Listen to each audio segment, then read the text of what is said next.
बिस्मिल्लाहिर्रहमानिर्रहीम। नाज़रीन अस्सलाम वालेकुम, मैं हूँ इमरान वसीम। नाज़रीन, इस प्रोग्राम में एक तो आपको ये बताएंगे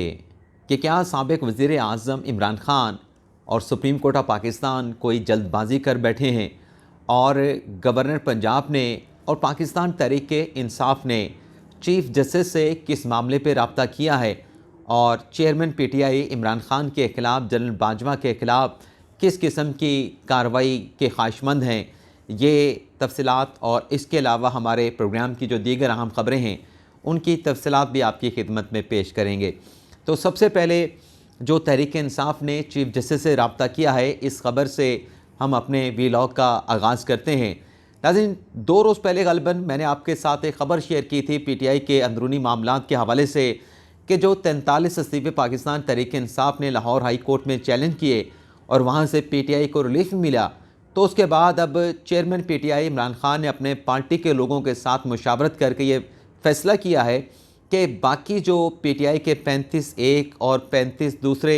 फ़ेज़ में यानी मजमूई तौर पे 70 इस्तीफ़े एक्सेप्ट किए गए, इन इस्तीफ़ों की मंजूरी भी लाहौर हाई कोर्ट में चैलेंज की जाएगी। इस खबर के साथ मैंने कुछ और भी PTI की अंदर की खबरें शेयर की थी, लेकिन मुझे जो PTI के चाहने वाले हैं उनकी जानिब से कहा गया कि लिफाफा साहब आप झूठ बोल रहे हैं, आप गलत खबरें दे रहे हैं। तो आज एक ख़बर तो कन्फर्म हो गई कि पाकिस्तान तहरीक इंसाफ ने जो स्पीकर नेशनल असम्बली राजा परवेज़ अशरफ ने 70 इस्तीफ़े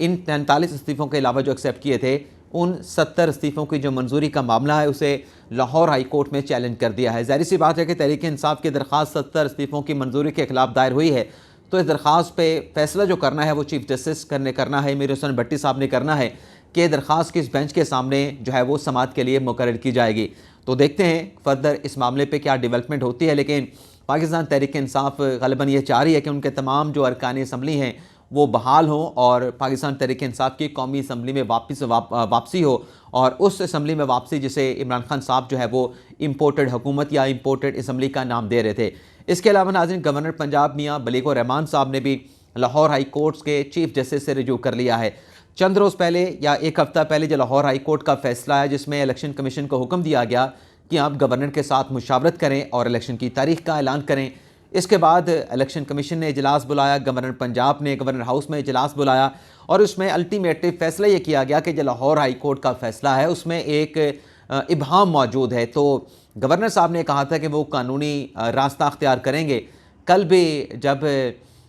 सुप्रीम कोर्ट ऑफ पाकिस्तान में एक मुकदमे की समाअत हो रही थी तो चीफ़ जस्टिस ने पूछा इलेक्शन कमीशन के DG से कि आप गवर्नर के साथ कैसे मुशावरत कर सकते हैं, लेकिन फिर जस्टिस अत्तर मिल्ला साहब ने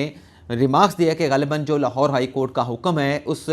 फ़ैसले में कहा गया है कि इलेक्शन कमीशन इलेक्शन की तारीख के हवाले से गवर्नर के साथ मुशावरत करे। लेकिन बहरहाल अल्टीमेटली जो इलेक्शन कमीशन ने सुप्रीम कोर्ट को बताया था कि गवर्नर जो है वो कानूनी ऑप्शन इस्तेमाल करने जा रहे हैं, तो आज गवर्नर पंजाब ने भी लाहौर हाई कोर्ट में यानी चीफ़ जस्टिस मीर हुसैन भट्टी साहब को एक दरख्वास्त दे दी है कि जो आपकी अदालत के सिंगल जज का फ़ैसला जिससे जवादुल हसन का, वो फ़ैसला जो है वो काबिल तशरीह है, उस फैसले की तशरीह की जाए कि जब मैंने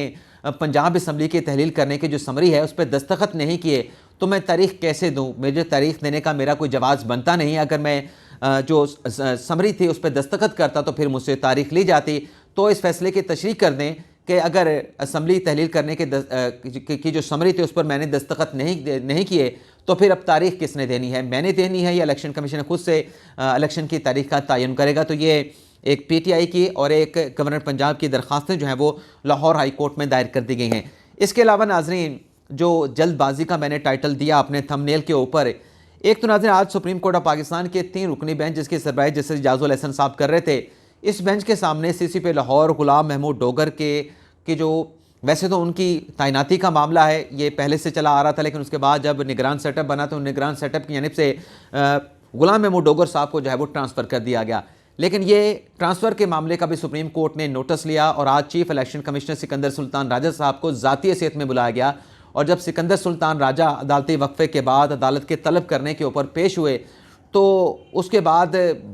ज़्यादा जो गुफ्तगू हुई वो अपना CCP लाहौर गुलाम महमूद डोगर के ट्रांसफ़र की बजाय जो पंजाब में इलेक्शन की तारीख का मामला है उस पर डिस्कशन हुई। यानी जब चीफ इलेक्शन कमिश्नर साहब वक्फे के बाद अदालत में पेश हुए तो जैसे इजाजुल एहसन साहब ने कहा कि आइन पाबंद करता है कि 90 दिन के अंदर आपने इलेक्शन करवाने हैं और अगर 90 रोज़ के अंदर इलेक्शन नहीं होते तो ये आइन की खिलाफ वर्जी होगी और ये इलेक्शन कमीशन की जिम्मेदारी है कि वो साफ शफाफ इंतखाबात को यकीनी बनाए। और फिर उनसे गवर्नर पंजाब की अपना CCP लाहौर की तब्दीली के हवाले से भी सवाल पूछा गया, तो गवर्नर साहब ने कहा कि मुझे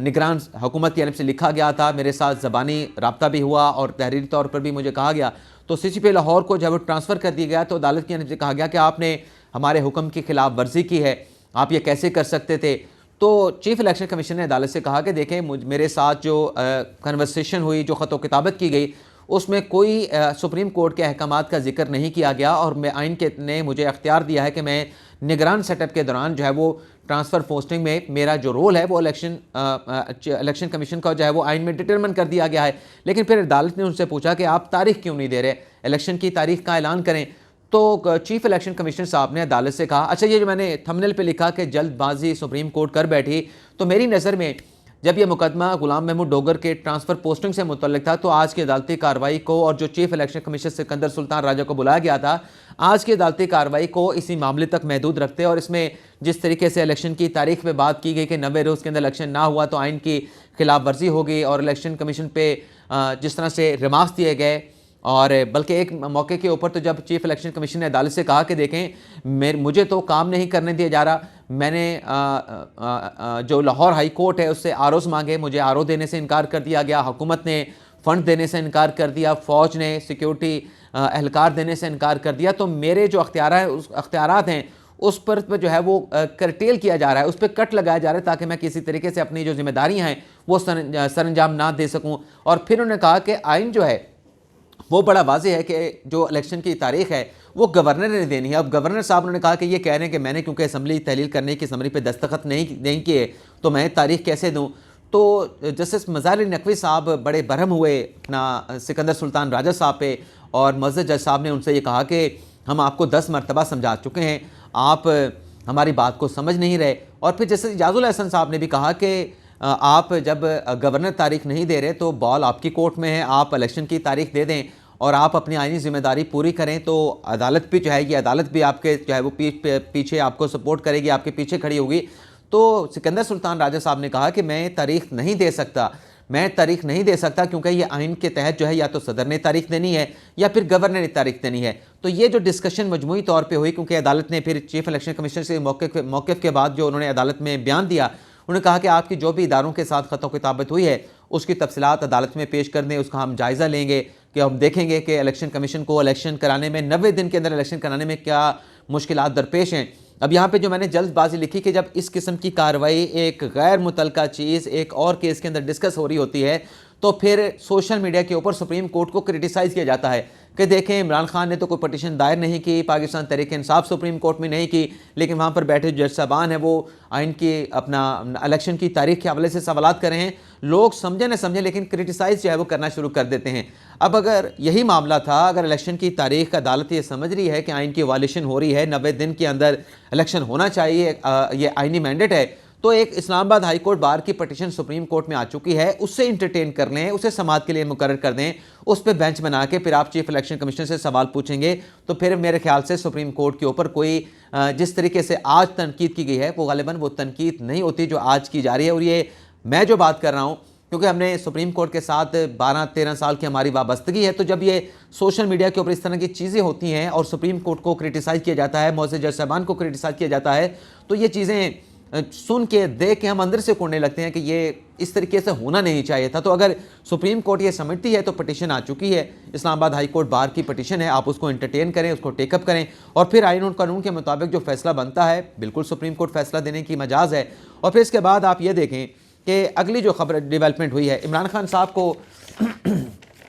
लाहौर हाई कोर्ट की जानिब से बुलाया जा रहा है, लेकिन इमरान खान साहब के वकील जो आज पेश हुआ एडवोकेट अजहर सदीक साहब, वो इस केस की समाअत में जो है वो एक बड़ी गलती कर बैठे हैं। और जो कल लाहौर हाई कोर्ट में हिफाजती ज़मानत की दरख्वास्त दायर की गई, उस हिफाजती ज़मानत की दरख्वास्त को जो है विड्रॉ करने का आज कहा गया कि हम ये दरख्वास्त वापस लेना चाहते हैं, लेकिन अदालत ने कहा कि 4 बजे तक मैं बैठा हूँ, आप 4 बजे तक आपको आखिरी मोहलत है, आप आ जाएँ। और फिर इसमें एक संगीन गलती की निशानदेही भी हुई, यानी जो इमरान खान साहब की पटिशन के साथ बयान हल्फी लगाया गया उस पर जो इमरान खान साहब के दस्तखत थे, और उसके बाद जो आज एडवोकेट अजहर सदीक साहब ने अपना वकालतनामा इमरान खान साहब के दस्तखत के साथ अदालत में जमा करवाया, उस वकालतनामे में इमरान खान साहब के दस्तखत और थे, जो खान साहब का बयान हल्फी था उस पर दस्तखत और थे। तो अदालत ने कहा कि ये तो अदालत के साथ गलत बयानी की जा रही है, इस पर क्यों ना आपको तौहीन अदालत का नोटिस दें। तो एडवोकेट अजहर सदीक साहब ने कहा कि ये देखें, डॉक्टर्स कह रहे हैं सिक्योरिटी के मसाइल हैं, इमरान खान साहब के सेहत के मसाइल हैं, डॉक्टर इमरान खान साहब को आने की इजाज़त नहीं दे रहे, तो हम इस मामले के ऊपर ये दरख्वास्त वापस लेना चाहते हैं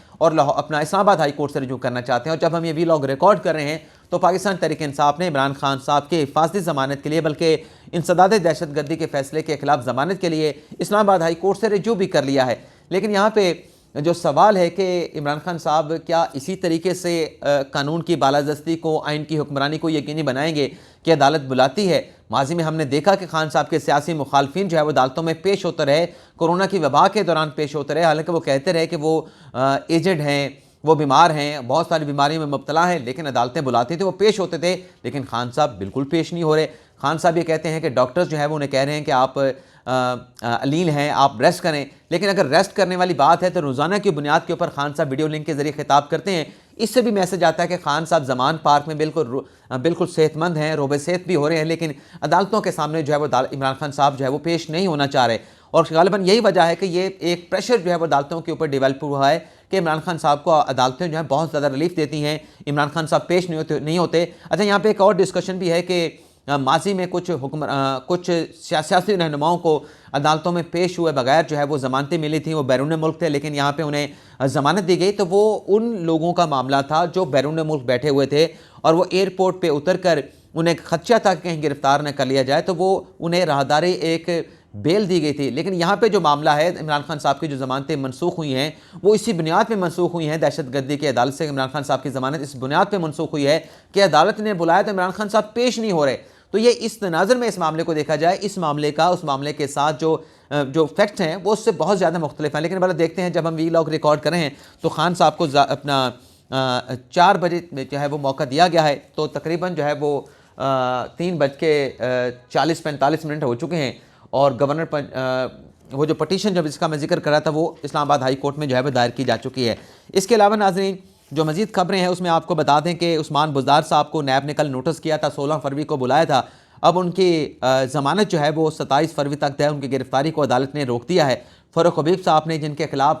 कार्य सरकार में मुज़ाहमत का मुकदमा था, उन्हें भी 24 फरवरी तक ज़मानत मिल गई है। शेख रशीद साहब की ज़मानत को इस्लामाबाद हाई कोर्ट ने जो है एक्सेप्ट कर लिया है 50,000 के मुचलकों के एवज। लेकिन शहबाज गिल साहब ने अपनी बरियत की दरख्वास्त आज इस्लामाबाद हाई कोर्ट से वापस ले ली है। इसके अलावा नाजरीन, जनरल बाजवा साहब के खिलाफ कार्रवाई के लिए, तहकीकात के लिए इमरान खान साहब ने सदर मुमलिकत आरिफ अलवी साहब को ख़त लिखा है, जिसमें खान साहब ने सवाल उठाया कि जनरल बाजवा ने मेरी जो वीडियो रिकॉर्डिंग की है या जो भी रिकॉर्डिंग की है वो किस हैसियत में की है। वैसे कल खान साहब जो वीडियो लिंक के जरिए खिताब कर रहे थे उसमें खान साहब ने कहा कि जनरल बाजवा ने आइन की खिलाफ वर्जी की है, मेरी रिकॉर्डिंग की है। तो खान साहब माजी में खुद इंटरव्यू देते हुए कह चुके हैं कि अगर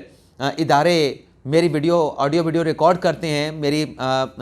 फ़ोन कॉल टेप करते हैं, मुझे उससे कोई मसला नहीं। तो अगर ये हुई भी है तो खान साहब माजी में खुद कह चुके हैं कि मुझे कोई मसला नहीं, मैंने तो कोई करप्शन नहीं की। तो फिर अब ये खान साहब ये ऑडियो वीडियो के मामले को अदालतों में क्यों ले जाना चाहते हैं? हालांकि जो एंकर थे मंसूर अली खान साहब, उन्होंने खान साहब से कहा था कि खान साहब ये आइन और कानून की खिलाफ वर्जी है जिसको आप प्रोटेक्ट कर रहे हैं, ये आप कैसे बात करते हैं? लेकिन खान साहब ने कहा मुझे परवाह ही नहीं, मैं कुछ करता ही नहीं, मेरे ऐसी कोई चीज़ नहीं, बेशक फ़ोन टेपिंग होती रहे, ऑडियो वीडियो रिकॉर्डिंग होती रहे। खान साहब ने कहा मुझे कोई मसला नहीं। लेकिन बहरहाल आखिरी जो खबर आपके साथ हम शेयर करने जा रहे हैं कि शाहिद खाकान अब्बासी, जिन्होंने पार्टी की नायब सदारत से इस्तीफ़ा दिया था, आज उनकी रेवंड में, लाहौर में मरीम नवाज़ के साथ एक तवील मुलाकात हुई है। उस मुलाकात के बाद शाहिद खाकान अब्बासी मीडिया के साथ किसी किस्म की गुफ्तगू किए बगैर जो है वहाँ से रेवंड से जो है वो रवाना हो गए। तो ये था नाज़रीन आज का हमारा व्लॉग। इजाज़त चाहने से पहले आज सफ़र के लिए रवाना हो रहे हैं और पहले कोई 3 दिन का हमारा जो है वो सफ़र वो न्यूयॉर्क के लिए है, फिर उसके बाद जद्दा आएंगे और जद्दा में इंशाल्लाह हम उम्रा करेंगे। और आप दोस्तों को भी याद रखेंगे, आप भी अपनी दुआ में याद रखिएगा। अल्लाह ताला हम सब का हामी नासिर हो, अपनी दुआ में याद रखिएगा। अल्लाह हाफ़िज़।